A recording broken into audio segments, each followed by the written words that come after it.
नमस्कार बच्चों, पुनः आपका मेरे हिंदी वीडियो चैनल में स्वागत है।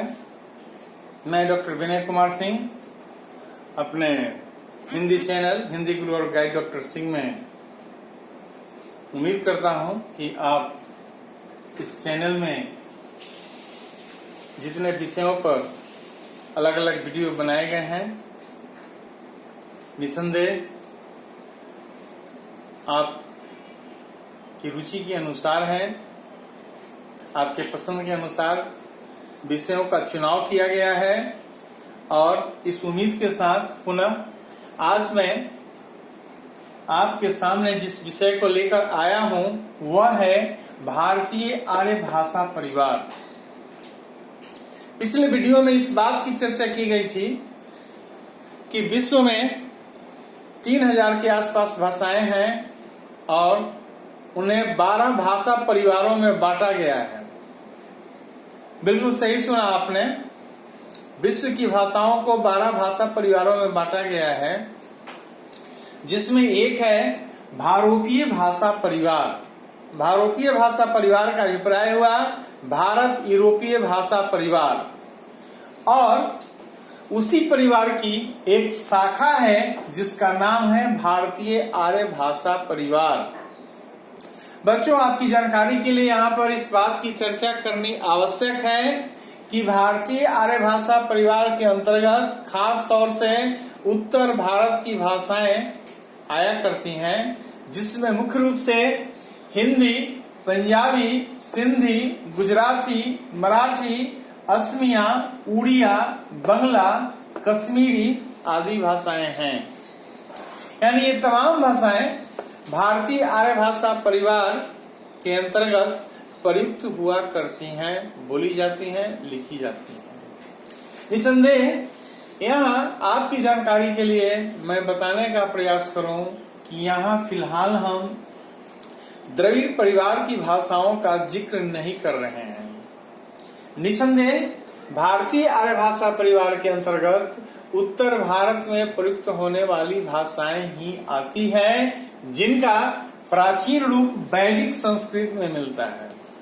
निसंदेह दोस्तों, जो वैदिक संस्कृत है काफी प्राचीन है और उसी से ये तमाम भाषाएं विकसित हुई हैं। क्योंकि भाषा नदी के समान प्रवाहमान है, निरंतर उसमें बदलाव होता है, निरंतर उसमें परिवर्तन होता है, और उन तमाम परिवर्तनों पर भाषा वैज्ञानिकों की नजर हुआ करती है। समय के साथ देश काल और परिस्थिति के अनुसार बदलाव प्रकृति का सतत नियम है, जिसे टाला नहीं जा सकता, और ये बात भाषा के संदर्भ में भी लागू होती है। यहाँ हम भाषा की चर्चा कर रहे हैं और खास तौर से हमारी चर्चा का मुख्य विषय है भारतीय आर्य भाषा परिवार। यानी इस परिवार के अंतर्गत आने वाली भाषाओं का विकास कैसे हुआ, इसके कौन कौन से चरण हैं, तमाम मुद्दों पर हमारी चर्चा होगी। यानी भाषा का जो इतिहास है काफी पुराना है, महज 2-4 दिन और 2-4 वर्ष की बात नहीं है, और इतनी लंबी विकास प्रक्रिया को संक्षिप्त में आपके सामने पहुंचाना ही हमारा दायित्व है। इसलिए उम्मीद करता हूं कि आप इस वीडियो में बने रहेंगे और बखूबी हमारी बातों को समझने का प्रयास करेंगे, क्योंकि एक बार आपने आर्य भाषा परिवार के इस भाषाई महत्व को समझ लिया, फिर आपको किसी तरह की कठिनाई नहीं होगी। तो पुनः मैं ये बताऊं कि भारतीय आर्य भाषा परिवार के अंतर्गत आने वाली जो भाषाएं हैं, हिंदी, पंजाबी, सिंधी, गुजराती, मराठी, असमिया, उड़िया, बंगला, कश्मीरी आदि भाषाएं भारतीय आर्य भाषा परिवार के अंतर्गत आया करती हैं, जिसका प्राचीन रूप हमें वैदिक संस्कृत में देखने को मिलता है। जी, आपने सही सुना, वैदिक संस्कृत की बात हो रही है। निसंदेह नाम से स्पष्ट है, वैदिक संस्कृत, यानी उस संस्कृत की चर्चा हो रही है जिसमें हमारे विद्वानों ने, हमारे मनीषियों ने, हमारे संतों ने, हमारे महापुरुषों ने वेदों की रचना की। 4 वेद हैं जो प्रासंगिक है, बखूबी आप भी इसे जानते हैं। यहाँ मैं इस विकास प्रक्रिया की बात कर रहा हूँ। मैंने आपकी सहूलियत की यहाँ लिखा है कि वैदिक संस्कृत से आधुनिक युग तक की भारतीय भाषाओं की विकास यात्रा, यानी यह जो विकास यात्रा है किन किन चरणों से गुजरी, उसका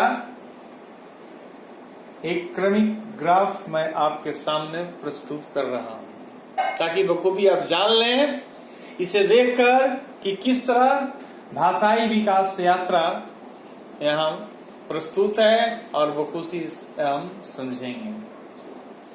सबसे पहले वैदिक संस्कृत की हम बात कर रहे थे।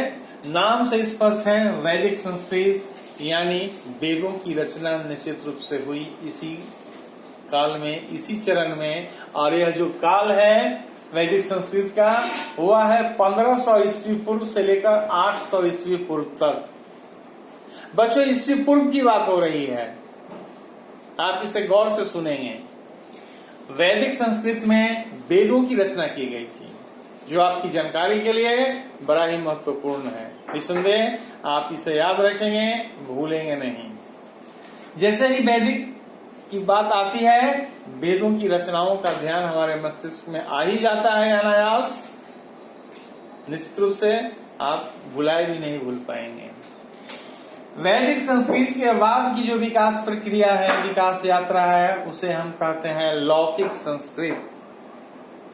इसे भी गौर से सुनने की आवश्यकता है। ये बड़े ही प्राचीन रूप हैं, लेकिन हमें साहित्य के विद्यार्थी होने के नाते भाषाओं के क्रमिक विकास प्रक्रिया को भी ध्यान में रखना है। इनकी भी जानकारी हमें होनी ही चाहिए। लौकिक संस्कृत, इसका समय है 800 ईस्वी पूर्व से 500 ईस्वी पूर्व तक। निसंदेह 300 वर्षों का ये काल है, जिसमें रामायण और महाभारत की रचना हुई थी। जी, आपने बिल्कुल सही सुना। लौकिक संस्कृत में रामायण और महाभारत जैसे पौराणिक ग्रंथों की रचना की गई थी, जिन ग्रंथों का अध्ययन हमारे लिए अति महत्वपूर्ण है, समयानुकूल या उसके अनुवादित रूप हम पढ़ते भी हैं, उसके द्वारा हम बहुत कुछ जानते भी हैं, हमने बहुत कुछ सीखा भी है इन पौराणिक ग्रंथों से। लौकिक संस्कृत के बाद का जो पड़ाव है वह है पाली और प्राकृत का। पाली और प्राकृत, इसका जो समय है 500 ईस्वी पूर्व से 500 ईस्वी तक। 500 ईस्वी पूर्व से 500 ईस्वी तक ये है पाली और प्राकृत का समय, जिसमें बौद्ध साहित्य रचा गया था। बिल्कुल आपने सही सुना, बौद्ध साहित्य।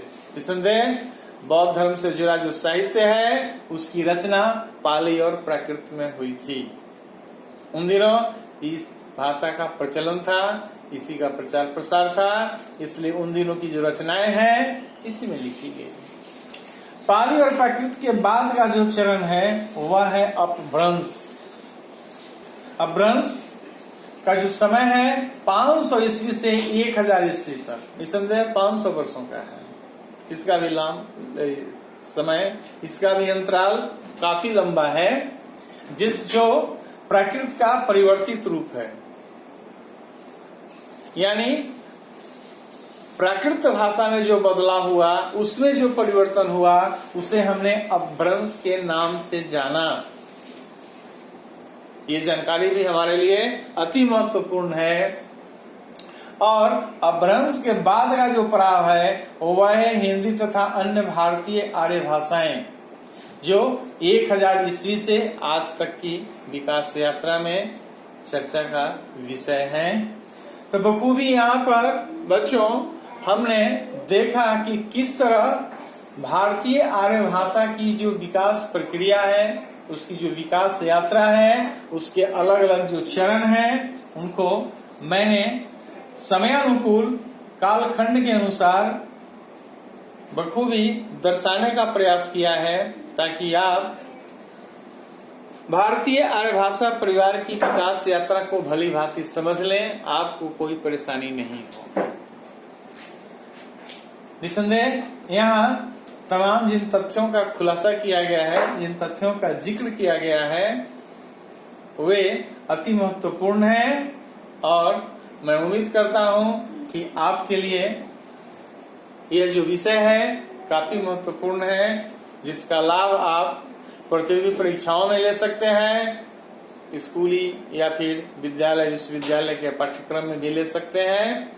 उम्मीद है यह वीडियो आपको काफी अच्छा लगा होगा। निसंदेह कमेंट्स में आप इसकी चर्चा करेंगे और अपने दोस्तों के साथ शेयर करेंगे, लाइक करेंगे और सब्सक्राइब करेंगे। धन्यवाद बच्चों।